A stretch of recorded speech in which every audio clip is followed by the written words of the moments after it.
Welcome back, everyone, to our Enterprise Fleet Summit. And in this fireside chat, we're going to be talking about driver's health. Now, to be honest, when I go on road trips or long drives, I eat terribly. I rarely exercise. My health is the absolute last thing on my mind.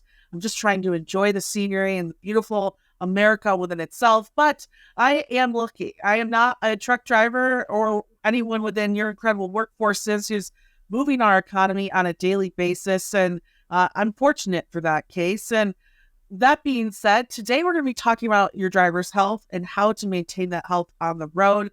With me, of course, is Jeff Seraphine, CEO of Interstate Health Systems, a group that's working to build a network of care facilities, not just for truck drivers, but for travelers and those in underserved communities as well. Jeff, thank you so much for joining us today. Grace, it's great to be here. Thank you for having me. Of course, and with your experience, I'd love to hear more about the common health issues that are really concerning truck drivers today and how we're working to address those as well. Right. Well, the thing that I've seen with the driver population, I've spent a lot of time taking care of community healthcare settings and rural healthcare and other type of environments over the years. And what we see in the driver population is really not that different, other than it's just very, the rates are much higher. So when you look at just what I would call the comorbid conditions that our general population has, you're going to find them in a much higher incident rate. So starting with things like obesity, and when you have higher rates of obesity, you're going to have higher rates of other things that follow with obesity, like diabetes and heart problems and sleep apnea problems. And just in general, it's just a less healthy population. And so our task is, how do we help that? And what's at the root cause of that? And one of the things that we've really just tried to hone in on is access.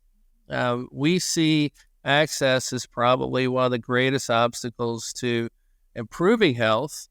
And then when you start to, let me back up for a minute. I liken it to the creation of the Salvation Army. And if you look back at some of the history of that, they talked about, it's great to go out and reach people and talk to people, but if they don't have shelter and they don't have clothes, it's hard for them to think about anything else, right?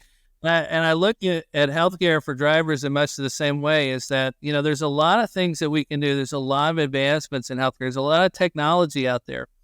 But if we don't have basics, like just basic access to healthcare to begin to embrace and deliver and work with that population, then it's really hard to get to some of the other advances in healthcare that we've seen over the years. So we've really started to try to focus on that problem, because we think it's one of the greatest hindrances in improving health and the population, and that is, how do we create access? And access hasn't happened really well, and I've spent a lot of time trying to understand why. And I really believe, if you look at the way a lot of healthcare has been built over the years, you're always trying to invest resources at how do you help 80% of the population. And what you realize is we've got 3% of the population here that are taking care of all of our goods, moving things everywhere.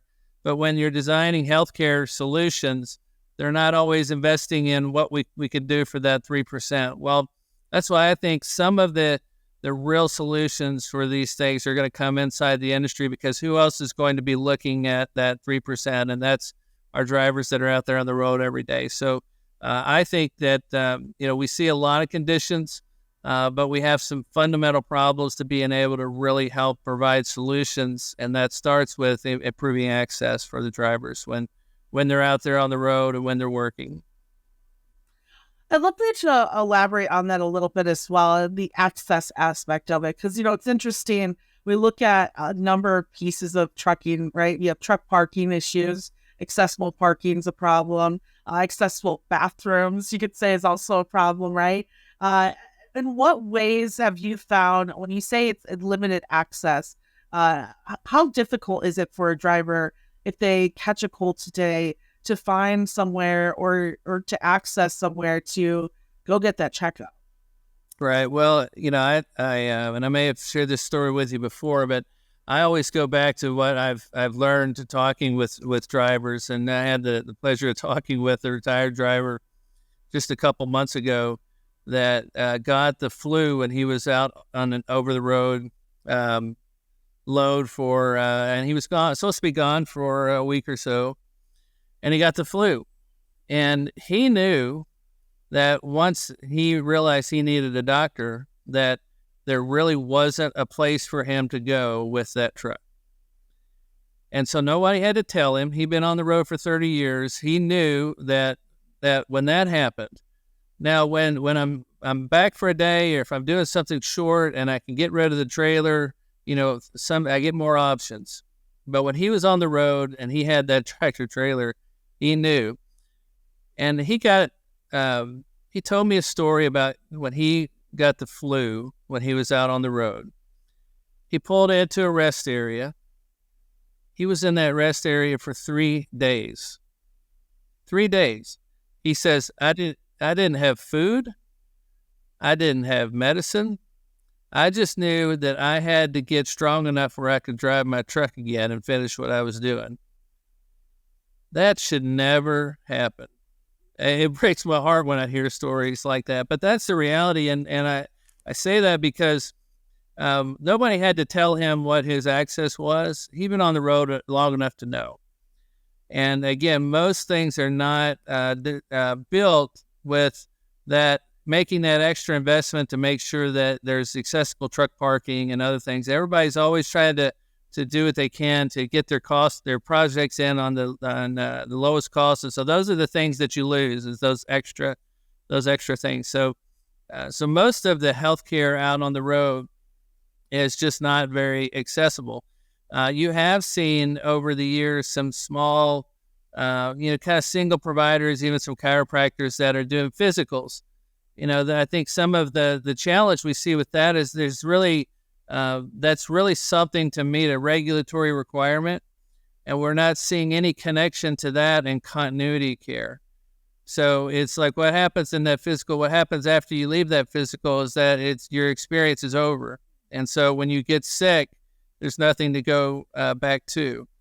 And so we really think that those things have to be fixed. Now, some of the places where you've seen some of the greatest advancements over the last 5-10 years has been in virtual care, so telemedicine and other things. But the challenge with that in the industry, with the transportation industry, is that most of those advances have been focused on the largest population of people that can be helped by things, so they tend to be less sick patients looking for care, right? And so telemedicine tends to be for, at least most of the uses of it tend to be for patients that are not emergencies, and they're trying to avoid going into a doctor visit.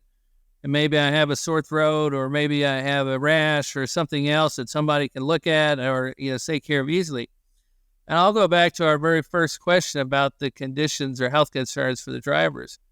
Remember, this is not a general population that today you would say is more well or less sick than the general population. They have more comorbid conditions. They tend to be sicker. They tend to be more at-risk patients.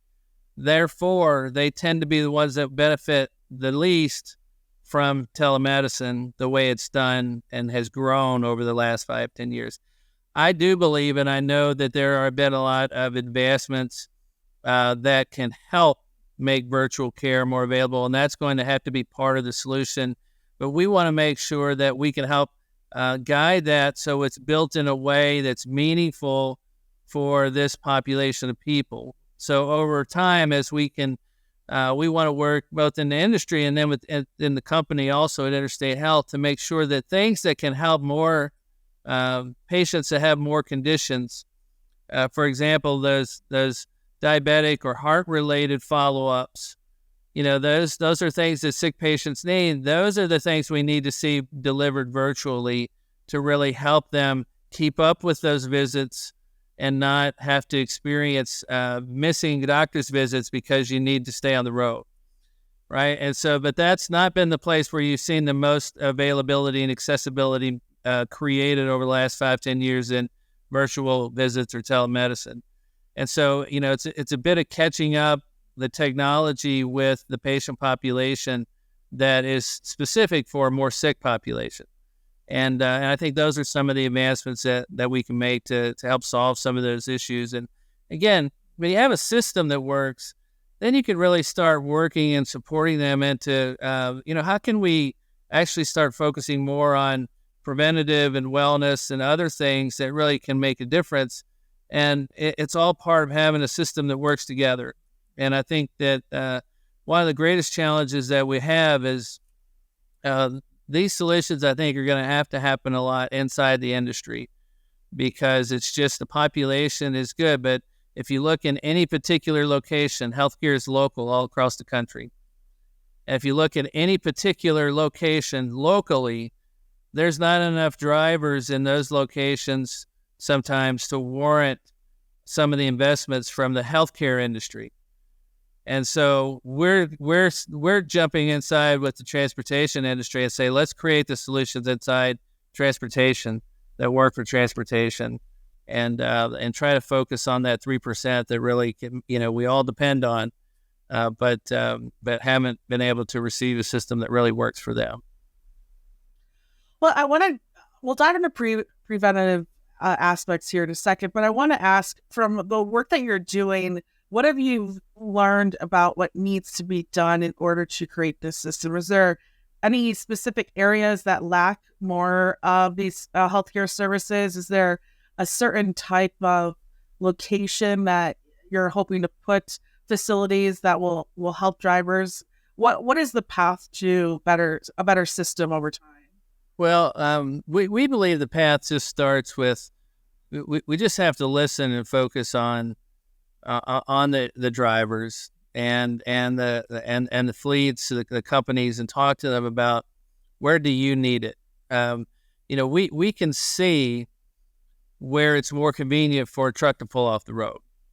We can see where it's more convenient to put in another hub or distribution center for a large fleet company. So, the knowledge as to what they're telling us already, what's more convenient for us. And the question is, can we create healthcare in those areas that really works, and understanding the economics of creating those access points?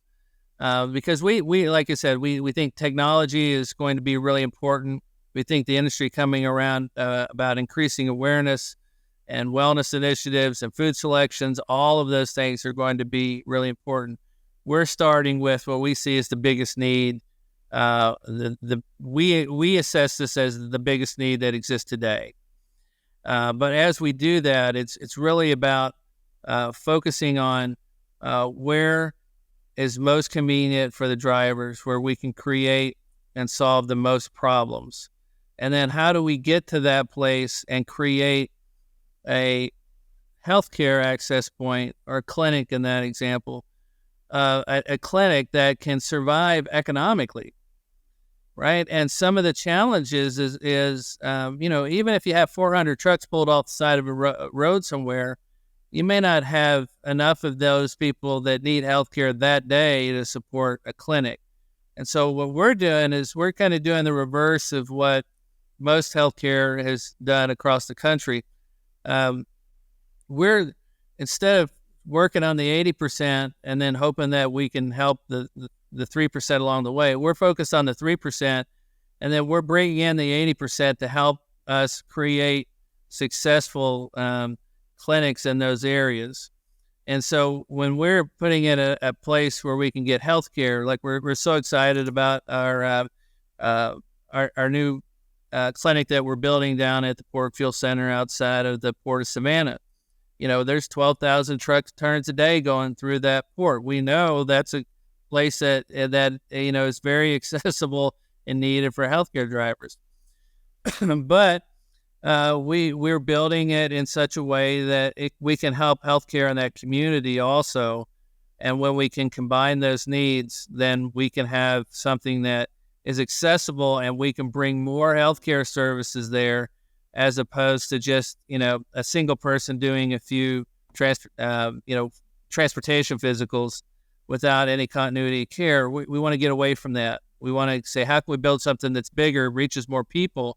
And sometimes that means reaching out to the community and kind of bringing in the community into the solution.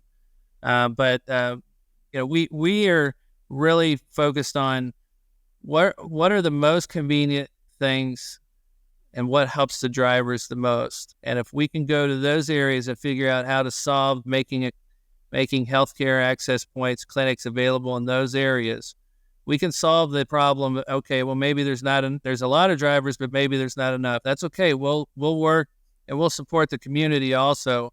And if we can support the community, we can keep a bigger clinic open, and that's going to help the drivers. And so it's kind of combining the needs, but doing it from a driver-first perspective.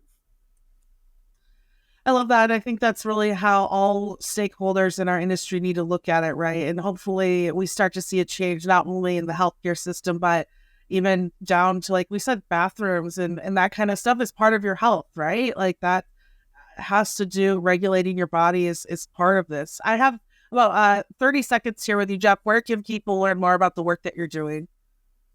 Oh, absolutely. InterstateHealth.com. We have our website up and running now. And what you'll see over the next few weeks is that's getting updated with new locations and how you can get scheduled visits. But we intend to be out there and meeting and talking to drivers. But please find us on InterstateHealth.com. You can find us through Interstate Health on most of the social medias now.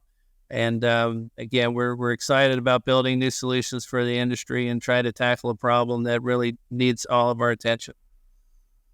Well, I appreciate the work that you're doing and that your team is doing, and especially having the career that you have and the way that you're executing this project is amazing. So thank you so much. And thank you so much for our audience today. Enjoy the rest of the summit as well. Thanks, Grace. Take care.